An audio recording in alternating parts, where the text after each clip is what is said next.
Hi guys, James at Rampant Lion Reviews again for you today with another beer review. For this one we are going to return to Italy for the first time in quite a wee while actually. I don't get to review many Italian beers for you on the channel, but I always quite enjoy them when I do manage to get some. So for this one we're going to do my first review from Birra Baladin, who are from Piozzo near Torino in the north of Italy, and this one should be really nice. It's called the Noel. It comes in at 9%. It's a Belgian style strong ale and it's one of their winter specials. It was rated 88 overall in Rate Beer when I checked it out and 80 within the style, so that tells you it should be a really quite good beer. And Birra Baladin are probably one of the better known Italian craft breweries, but there's loads of them these days. I really do need to get to Italy and check out some of these beers. But also a huge thank you in this review to my landlord Matthias. He loves his beers as well, and he bought this one in the small portiers a few weeks ago and said, oh, you can do a review of this one and then we'll share it. So a big thank you to Matthias for getting this beer for me. And that's one of the things with Italian beer actually. They come in these big massive bottles, so they do tend to be a little bit more expensive, which is of course difficult I guess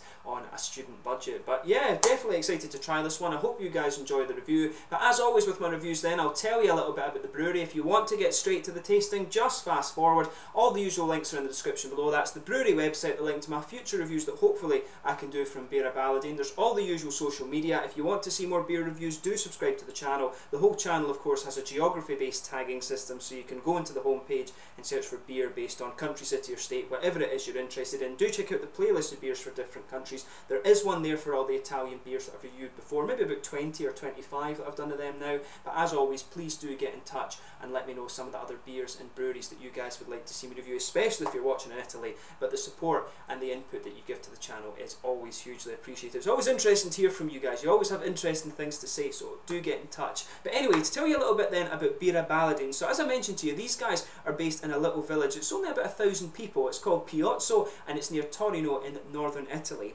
But the company was founded by Teo Musso, who's a native of Piozzo village, the youngest of 4 children if I remember correctly. And originally they actually started out as a cafe back in 1986, but they actually started brewing their own beers in 1996 after they kind of found they were importing a lot of foreign beers, and they found that there really was a big appetite for this in Italy, so they started brewing for themselves. So the original brew pub is actually located right across the road from the town hall, and it takes its name from the French word baladin, which refers to a kind of travelling minstrel. And this name was chosen because the people of this village are quite well known to move around. They do like to travel, mainly of course between Italy and France. But the main brew operations now actually take place on an old farm premises which is called Coda, and apparently this farm was damaged quite badly by a flood in 1994. But Teo bought the land. It said they'd invested 15 million euros or something like that in this property, but he restored the buildings and they now house a brewery which they hope will produce 45,000 hectolitres of beer per year by 2020, and they also plan to produce bread and other things here with a public space opening in early 2017. So maybe by the time you see this review actually, which will probably be February 2017, they might well have that part of the brewery open. So if you find yourself near Piozzo, definitely go and check it out. But these guys have actually got various bars, restaurants and cafes now throughout Italy. There was ones in Bologna, Roma, Torino, and also Milano as well. But they also have one in Morocco too, which is quite interesting. But they also have small brew pubs in Roma and also one in New York as well. In addition to beer, they also produce some soft drinks, ciders, spirits, and they also have their own distribution company as well, which is called Selezione Baladin, and of course they export their own beers and other products, and they do export some of the other Italian craft breweries as well. So yeah, quite an interesting company this one. Like I said, I think these guys are probably one of the better known Italian craft breweries. There's quite a few of them now though kicking around, so hopefully I can review more of them for you in the very near future. But I'll go away just now, I'll figure out how to open this bottle and I'll be back in just a second with the tasting section of the video. Okay guys, so welcome back to the tasting section of the video. For this one, as you can see, there was a massive cork in this thing. It was actually really difficult to get it out, quite unusual. I've never come across a beer that has such a big cork in it, but we'll get this guy poured then. As I mentioned to you at the start of the video, this guy is a 9% Belgian style strong ale. So this one actually is it was introduced back in 1998, so it should be a really quite interesting beer. This is one of the earlier ones that they've done. This beer is roughly, or this recipe I guess, is at least around 20 years old, so should be quite a nice one. So as you can see, this beer is poured a really quite quite nice, dark, sort of mahogany colour. There's a lot of sediment visible in this one, a lot of little particles just floating around. You can see the head on this one. It's actually a sort of creamy, beigey colour. It looks really quite nice. Really nice looking beer this. There's a few big bubbles sticking towards the side of the glass and quite a few little ones going up towards the bottom of the head. I'm not quite sure if you can see it on the camera, but this beer is kind of quite red. It really is a nice kind of reddish mahogany colour. It's actually not too far away from this red colour that's on the label of it, but it should be really nice, this beer. One of their Christmas specials. So let's have a closer look at the aroma for this beer then. Oh yeah, it's really nice actually. Really nice smelling beer, this one. You can smell the nice kind of Belgian, doughy, bready, yeasty sort of thing going on in this one. It's got a nice almost brown bready character coming out of it. There's a little bit of a sort of banana kind of thing. You've got those big bready yeasts coming out of this one. There's a little bit of spicy character to it as well. I'm not quite sure it's ginger, but it does have some kind of element like that. There's definitely some of these nice spicy characters going on in this beer. There's a lot of brown sugar, of course. It's got quite a bit of that sweetness, the sweet caramel character. There's a little bit of these kind of, sort of, how do you describe it? These kind of almost candied red fruity esters. They always smell a little bit different when it's Belgian style beers. They've got that. It's got that typical kind of red fruity character that you get from maybe from Nöels and from quad beers. Actually, you can really smell that in this one. It's got some nice brown sugars, like I was saying, that big kind of brown bready character to this, a little bit of ginger spice or something in there. Maybe a little bit of chocolate coming out of this one as well, but that's quite minimal. It really does smell quite nice, this beer. It smells, from what I remember, a little bit like a Nöel, but maybe not as kind of dark and syrupy and sugary. It does smell a little bit more bready than some of the other, Nöels you're going to come across from Belgium. It's a really nice smelling beer. Just take a little bit of time and enjoy the aroma of this one before you get stuck into it. It really is quite a nice smelling beer. And I do remember that Italian beers do tend to have really quite nice aromas. They obviously put a lot of work into that aspect of the beer as well. But yeah, let's get stuck into this one then. So this one's the Noel from Birra Baladin in Piozzo near Torino in the north of Italy. Slange, skål.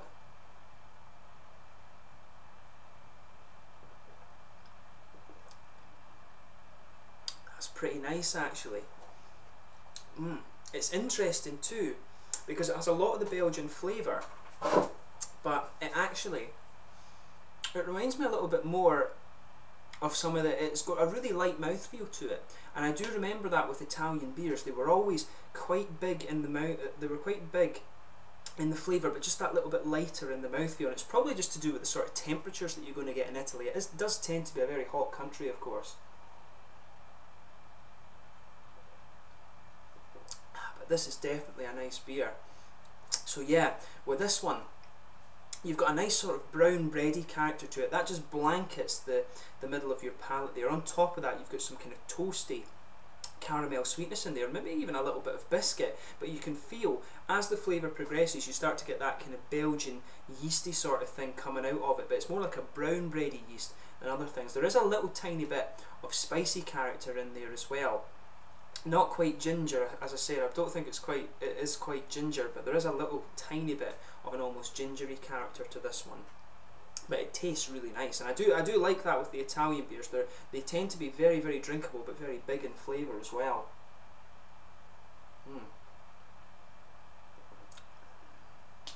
But this is good. I certainly wouldn't hesitate to drink this one again. Maybe I'll get a bottle of this next year when it comes out at Christmas time. This is really quite nice.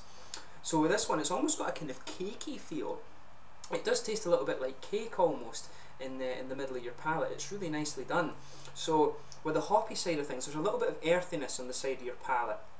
You can feel just a little bit of bitter character in the back corners of your palate, but as you come further forward, the earthiness just smooths out and it maybe even becomes a little bit grassy. There's just a little bit of grassy character to this beer, and as you go around the front curve of the tongue, you'll notice that it is really quite earthy up the sides of your palate. But it's quite nice, you know, as the flavour's progressing, you can pick out some kind of nutty notes to this one as well. You can feel that in the middle of your palate. It's really quite well done, and it's interesting how it starts off and then you just get more and more flavour out of it as it progresses.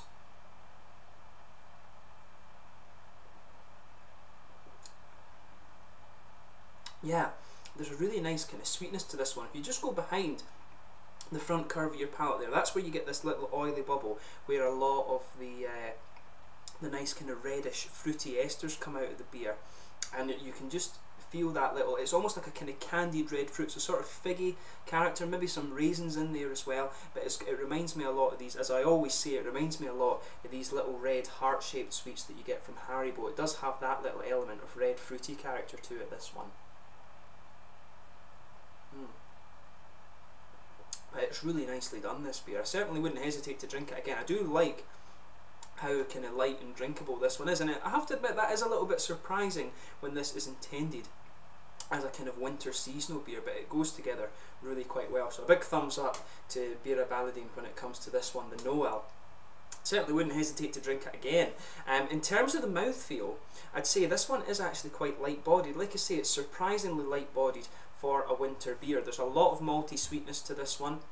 There's a little bit of a kind of grainy, sort of biscuity character to this one as well. I wasn't getting much. It did say on the website that there was a bit of banana flavour to this one, but I'm not really getting much of that at all. It really is more sweet and kind of caramel and bready. It's almost like a brown bread and sort of cakey character, like I was saying. So there's a wee tiny bit of a grainy dryness on the malt base of this one, but overall it is quite sweet. There's a little bit of dryness from the hops, but overall it is quite smooth, and then you've got that little bit of juicy fruity character as well. But it's fair to say this is kind of lighter than I was expecting, but maybe it's a kind of mid-bodied beer. The carbonation is quite moderate. It does have a bit of crisp character to it, which probably is what you need in Italy with the temperatures that you're going to get, and it's got a little bit of an oily character to it as well, but mainly it's more of a wet mouth feel to this one. But to me, it's a really nice beer, and on the basis of this one it does make me want to try some of the other Birra Baladin beers. But this was really nice, and once again a big thank you to Matthias for sharing this beer with me. So I'm going to go upstairs now and enjoy the rest of it with him. But thank you once again for watching my beer reviews. I hope those of you watching in Italy enjoyed this one. I do like reviewing Italian beer, but it can be a little bit difficult to come across, and it can be a little bit expensive, like I said. So hopefully I can review some more for you in the fairly near future. Until the next time, please like, subscribe, share, all the usual YouTube stuff. Do check out my social media. Let me know your own thoughts on this beer in the comment section below. Like I said, it's always interesting to hear from you guys, and do give me some recommendations of the other Italian beers and breweries that I should be having a look for. Hopefully I can return to Italy sometime soon and pick up a few of the beers for myself, because I know Italy does have some really good stuff. Of course, it's one of the countries that it's just a little bit difficult to actually find beers from, but hopefully that starts to change over the next little while. But thank you again for watching my beer reviews. Until the next time, Slangy just now, make sure you try some of the Birra Baladin beers from Piozzo near Torino in Italy if you do get the chance. This Christmas beer, the Noel, is really quite nice. But I'll catch you very soon with more beer reviews, and I'm sure we'll return to Italy very soon. Cheers.